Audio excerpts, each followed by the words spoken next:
এখানে যে মালগুলো দেখা যাচ্ছে এগুলো আমি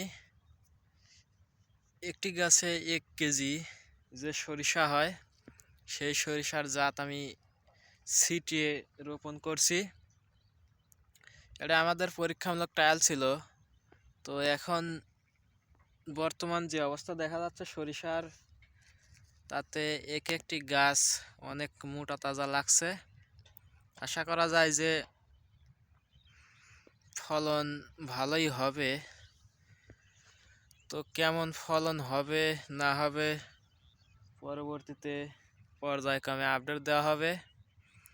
আর এই সরিষা বীজের যে ব্যবসা চলছে এটা রমরমা ব্যবসা চলছে। কারণ হচ্ছে আমাদেরকে এমন বলা হচ্ছে যে একটি গাছে 1 কেজি সরিষা হবে।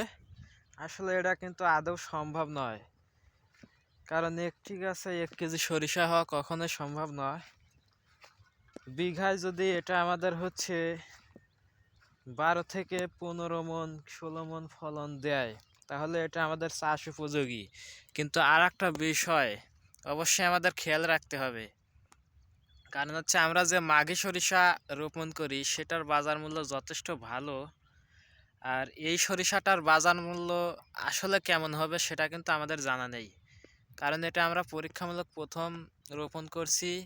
এটা কাটাই করার পরে যখন বাজারে বিক্রয় করব, মাঘী সরিষা বা দেশি সরিষার সাথে এর আসলে বাজার মূল্যর কি ডিফারেন্স, ফলনের কি ডিফারেন্স, সকল বিষয়গুলো আমরা তুলে ধরব।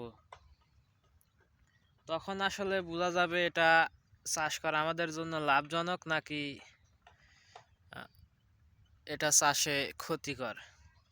কারণ যখন হচ্ছে বাজার মূল্য দেখা যাচ্ছে যে মন কারা 500-600 টাকা যদি কম হয়, ফলন যদি 2 মন বেশি হয়, তাহলে কিন্তু এটা চাষ করে আমাদের কোনো লাভ নেই।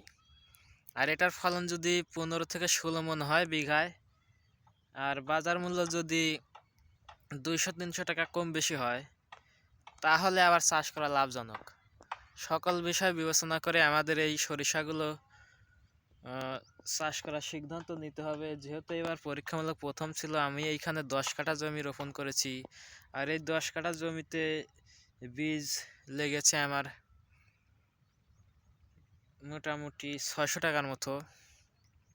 সরিষায় আসলে এত টাকার বীজ লাগলে কৃষক তো এমনি হতভম্ব, কারণ 1 কেজি 100 টাকা দিয়ে বীজ কিনলেই 1 বিঘা জমি রোপণ করা যায়। আর সেখানে এই সরিষার বেতনের মূল্য অনেক বেশি নেওয়া হয়েছে।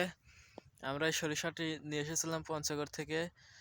দেখা যাক এটা যদি আসলেই সঠিক জাত হয় তাহলে অবশ্যই আমরা আপনার মাঝে শেয়ার করব, এবং পরবর্তীতে যদি ভালো ফলন হয় বীজ রাখবো আমরা।